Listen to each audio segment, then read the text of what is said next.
The Great Pyramid is part of an attempt to create a three-dimensional model of the afterlife realm. Not only does the Great Pyramid give us the dimensions of the Earth, but it does so on a scale defined by the Earth itself.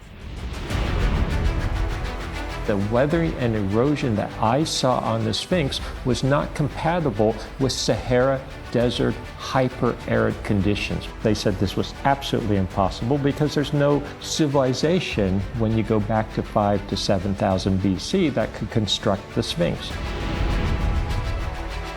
Who built these things? They were built by the crocodile kings. Now that might be a perfect definition of what the Anunnaki were, because we do see a lot of depictions of them with reptilian features.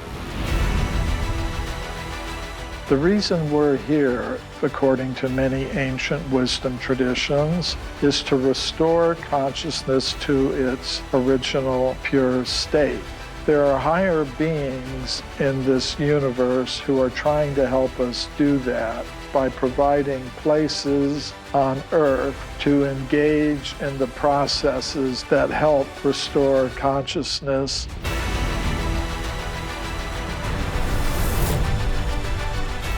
The Nazca lines are still being revealed. Only recently, Japanese scientists discovered another 70 images in the Nazca Desert by using drone technology. It is very possible that the knowledge of our relationship to the stars existed much earlier and was transmitted to the people of Nazca.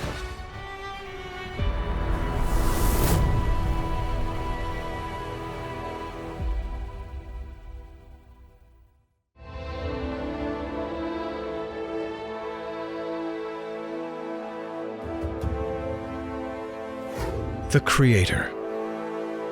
Who or what might be the creator of all that exists? Humans have pondered this question since the beginning of time, hoping to understand their own purpose by looking to the sky. What if this explanation is so big? What if our universe is one gigantic cell living in an organism? A living organism that has many cells, otherwise known as many universes. And these many universes make up a living body. If we take, for instance, the context of the universe compared to the human cell, we have a cell made up of a molecule. A molecule consists of atoms, and an atom consists of electrons that form around a nucleus. This looks similar to our own understanding of the universe. There's a famous quote from the Emerald Tablet of Hermes Trismegistus that states, "As above, so below." What if the concept of the Garden of Eden is just the beginning of a much bigger picture? What if we are all part of the Creator, from the very first cell to the universe we see today? If that might be true, how do the ancient texts reveal this knowledge? Maybe the answer to our question is buried right below our nose. The Gnostic texts are found in Upper Egypt. Almost exactly the same time, the Dead Sea Scrolls are found in Israel as well. Nag Hammadi is a small village along the Nile River in Egypt. And a young boy was tasked by his mother to find kindling, which was in very short supply because there are very few trees, there's no forests that grow along the Nile River in that part of Egypt. Being very resourceful, he went to what he knew were old grave sites and old tombs, and he found papyrus books that were bound. These are the Gnostic texts. Now, it wasn't until someone recognized, a neighbor recognized what it was that he had, that the Department of Antiquities in Cairo became aware, and of course they moved very quickly to preserve the remaining documents. So the Nag Hammadi Library, it is the most complete record of the Old Testament, and the reason it's so controversial is because it contains many of the books that have not been seen since the church edited them in the 4th century. Now, I don't want to get mystical or spooky, but it's as though It's as though something is at work to not allow us to be blinded and silenced. Something is at work to allow these ancient ideas to come back into the world. And Gnosticism has indeed come back into the world. I'll try to reconstruct the situation. In the early years of Christianity, really, from sort of 30 AD onwards through to about 400 AD, there are actually many different kinds of Christians, many different sects that regard themselves as Christians, as followers of Christ, but they have very different views. Amongst those early Christian sects were a group that called themselves Gnostics. They believed that there is a divine spark in humanity. The Gnostic mission was to liberate that divine spark, to provide us with the saving knowledge, to lead us to the revelation that would help us to understand the true nature of things. Not the illusory nature that's been created to hoodwink all of us, but the real, true nature of things. What is life for Elon Musk? Now you can see a video game that's photorealistic, almost photorealistic, and millions of people playing simultaneously. And you see where things are going with virtual reality. If you extrapolate that out into the future with any rate of progress at all, then eventually those games will be indistinguishable from reality. They'll be so realistic, you will not be able to tell the difference between that game and the reality as we know it. Well, how do we know that that didn't happen in the past and that we're not in one of those games ourselves? Some believe this concept of a simulated universe originated from these ancient Gnostic texts that suddenly were discovered in 1945. These lost books named the creator of the universe as an aeon named Sophia.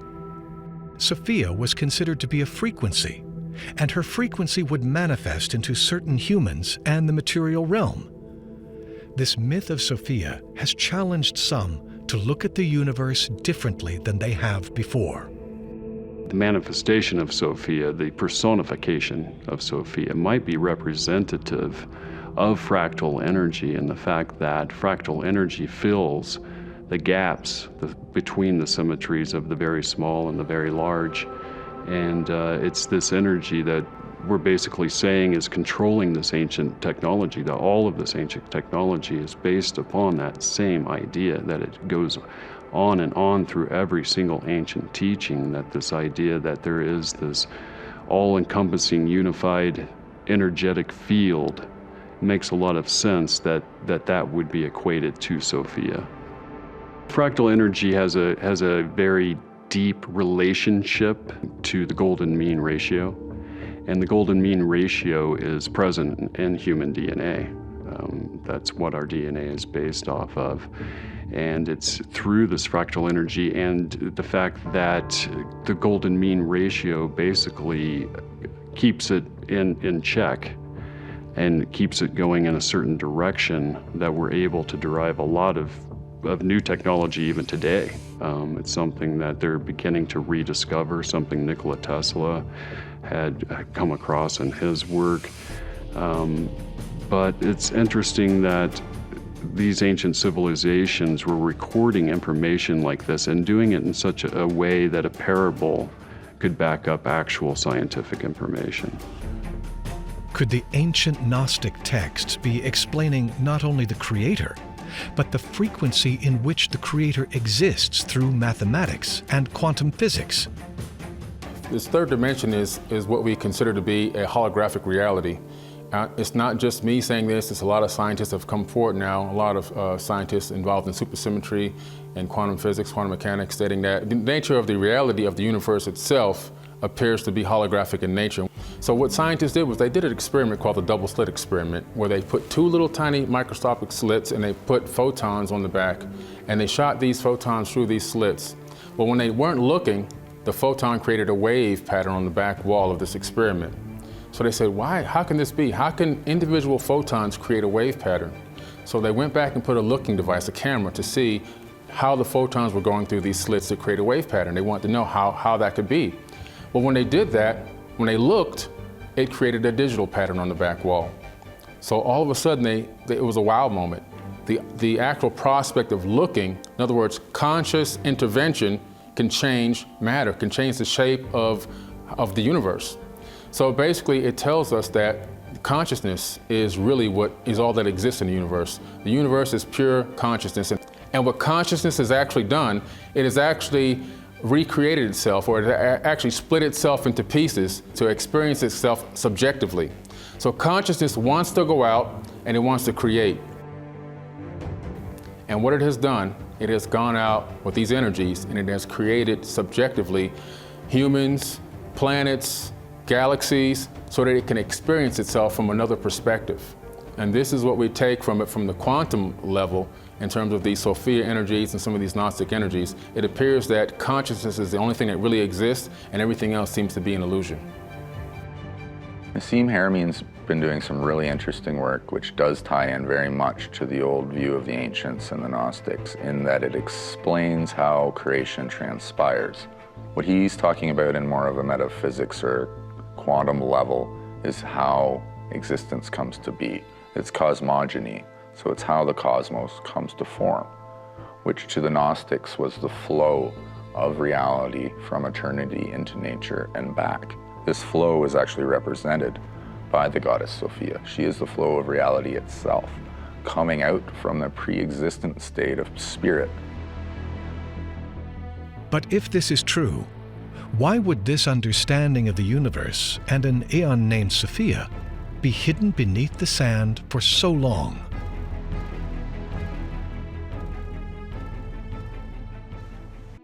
The Sumerian texts allude to the same principle that a great administrator named Satam looked over the people of the Garden of Eden.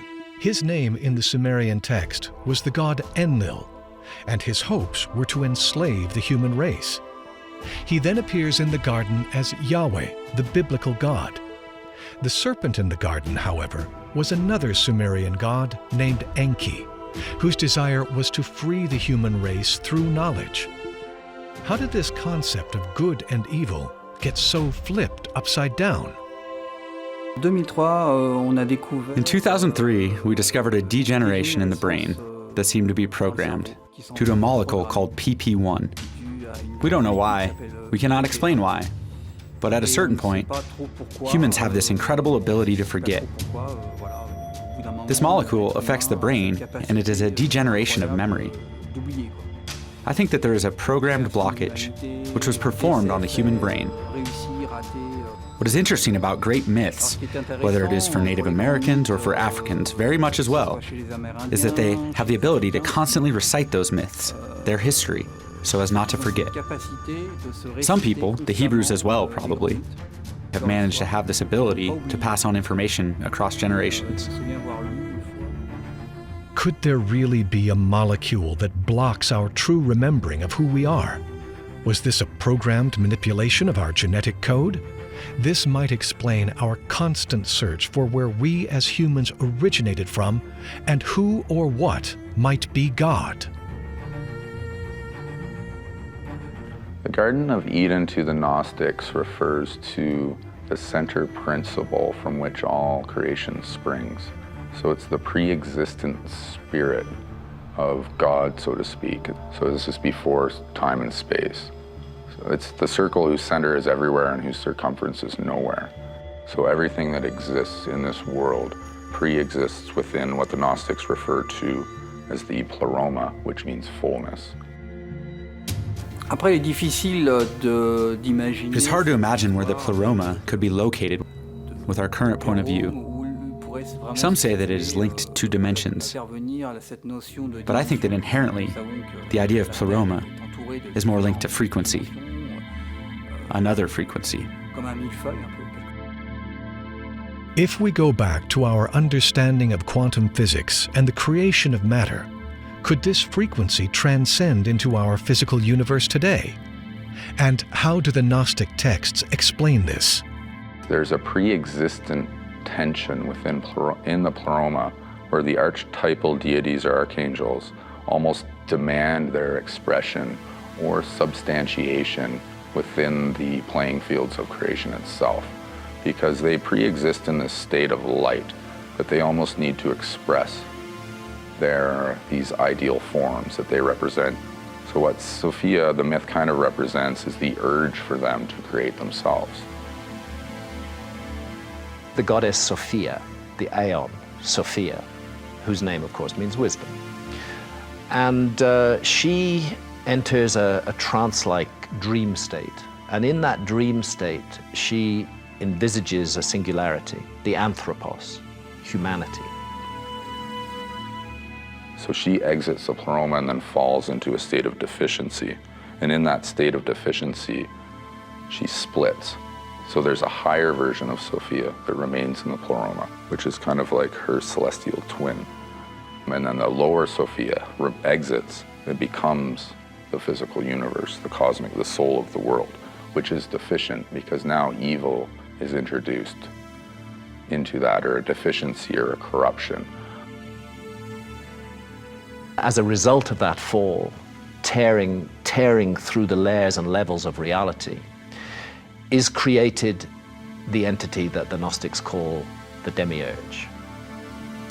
And he is also the creator of the physical earth and of the beings who dwell upon it. It is Sophia's work that inserted into the heart of humanity, deep within us, is this divine spark, that we are fundamentally creatures of spirit immersed in matter. If Sophia is the creator of our divine spark, then could the Demiurge be the creator of the matter we exist in? Is he the architect of our reality? The Demiurge becomes a representation of Sophia's irrational passions. So Sophia's irrational passions takes on the form of the Demiurge, which also becomes the rulers of the Archons. According to Graham Hancock, the Demiurge is what humans might refer to as the biblical god or creator of the universe. And this creator created himself, angels or demons, depending on how you look at it. And these Archons help keep order in the universe. The goddess Sophia is incarnated in the earth itself, but the earth is the domain of the Demiurge. And the project of the Demiurge is to get rid of that divine spark in humanity, to snuff it out, to stamp it out forever, so that we become entirely his creatures. The Archons, which were created by the Demiurge, according to the Gnostic texts, stand between the human race and the great architect himself. In most cases, they are considered to be semi-hostile angels and demons. The Demiurge's motives were not that good, according to the Gnostics. And then the Demiurge put and created these Archons to be in charge of making sure that the universe stays intact as a prison for souls. Every generation is a step lower, further from the perfect monad holiness, and they created worlds of their own. Now, they were only one step above pure evil, so these were corrupted worlds. In the Gnostic text, specifically the Apocryphon of John, it gives a detailed account of the various Archons. In this chapter, it suggests there are 7. These actually correspond very nicely with the 7 planets. And the actual name of the planets in our tradition have very different names when they are called Archons in the Gnostic tradition. Saturn in the Gnostic tradition is called Yaldabaoth or Samael. Jupiter is called Io. Mars is called Sabaoth. Venus is called Astaphanos. The Sun is called Adonaios. Mercury is called Eliaios. And the Moon is called Orarios. We now have an astrology where the planets appear to have influences on the personality and they vary from one to another.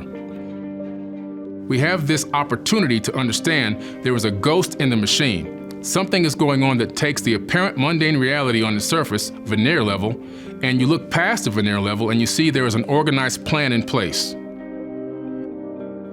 Could the ghost in the system be the energy of Sophia reincarnating herself into goddess archetypes?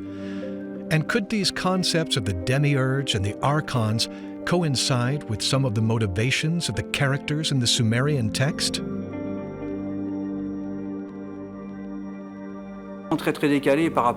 This world is completely offset compared to our way of thinking.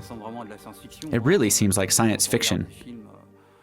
When we watch science fiction movies nowadays, we can find that the same themes are being explored. In Egyptian Gnostic texts, we find a recurrent main character. She is called Sophia. And this Sophia will become Tiamat, Tiamata from the Sumerian text. Tiamata can be decomposed in Ti, Ama, and Ta. The latter is not always added. In very concrete terms, it means Lady of Life. Ama is lady, and Ti is life. It is interesting to see that, right off, we get that she is a supreme goddess. Then we can actually find her in different mythologies. Tiamat is the archetype of the mother goddess, and as Sophia's spokesperson, is all-powerful. And according to the Sumerian text, she is going to create herself a lineage of females that we call Amashatum. This could be translated to the lizard mothers. In the Sumerian text, I think it's important to note that the Sophia energy is going to create a new being named An. You should know that the An particle also means the sky. That character is then going to create a people we find in Sumerian text. It is important to note that gods were created in artificial matrices. An creates Enki, and then Enki creates another son, who will become An's spokesperson for his agenda. His name is Enlil, and he will ceaselessly be against Enki in order to impede him and his knowledge from getting out to the humans. As soon as An steps in, things are going to change. We can see that An wants to overthrow the matriarchal royalty and enforce his own rule. This marks an important separation in the history of the Sumerian gods and of the gods in general. On the one hand, there is the matriarchal energy with Tiamat, with Sophia's energy. And on the other hand, these new gods, fresh out of the matrices, male gods who are going to revolt against Tiamat. We see Enlil going to fight Tiamat, enforcing his power. And this is what we find in the Enuma Elish. The Sumerian texts suggest that Tiamata was defeated by Enlil, and he takes over as ruler to instill the principles of the false god. In the Gnostic text, however, it suggests that the Sophia energy that embodied Tiamata was not defeated, but rather ignored, and the knowledge of her existence was taken over by the knowledge of the Demiurge. The Gnostic texts explain to us that we have been under the influence of this great Archon who is not the true creator he fashions himself to be. And because of this, we suffer greatly under our own false reality. But the Sumerian texts remind us that throughout this battle of humanity, there's given to us an ally by the name of Enki, who fights to keep the Sophia frequency alive.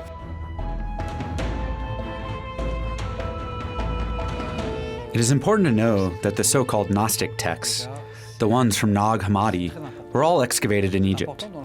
That is crucial information because the character of Enki lived for a while in ancient Mesopotamia, but after a while was in such disagreement with Enlil that he left for Egypt. He attempted civilizing mankind. He is then found under the name of Osiris. These archives, probably created by Enki, usually depict events that took place prior to the ones that we find in Sumerian texts. They are about the creation before creation itself. There is a return of the Sophia to the Logos, or the Godhead. And when that return happens, it is described as being this incredible burst of light that actually changes the very fabric of the bodies themselves. This to me sounds like another example of the widespread prophecies that we see of this energy release from the sun. Greek and Roman philosophers often called the eparosis, a massive fire release from the sun. So when we're looking at this story of Sophia and her redemption, it seems that it is another example of the prophecies that go all the way back to the Greek text, the Hindu text, in which we go through some sort of massive transformation and this sort of fallen state of our solar system or humanity, and then brought back up to a higher spiritual level in some way. Could the Gnostic texts be supporting the meaning behind the Sumerian creation story? If the Gnostic texts are able to explain our possible beginning as humans and our current state of simulated reality, why do we still feel lost in the system?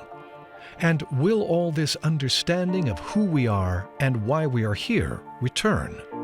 The story of the fallen Sophia does appear to mirror the story of each of us in terms of how we have become blinded to the afterlife. We became blinded to higher consciousness. We don't really understand if we are going to live again or if we have lived before, and we don't understand if there is a purpose or plan for our lives and for the greater universe. It's hidden. You can't really perceive it. It hasn't become substantiated yet. It's becoming substantiated through this life process that we're living, which is kind of like, I like to think that we live in the greatest story ever told. Like all these myths we're living it right now. It's a living mythology. And it's also a collective universe. It's all integrated. Like there's nothing, the only thing that separates us from each other and from nature and from the divine is our own misguided perception. Our misguided perception may have been the work of the ancient gods, but there is more evidence to support that the original creators of the Garden of Eden might have planted a seed on Earth. It's as though something slipped past the redactors in the Bible. A little bit of truth came through instead of all the lies that the Demiurge has spread.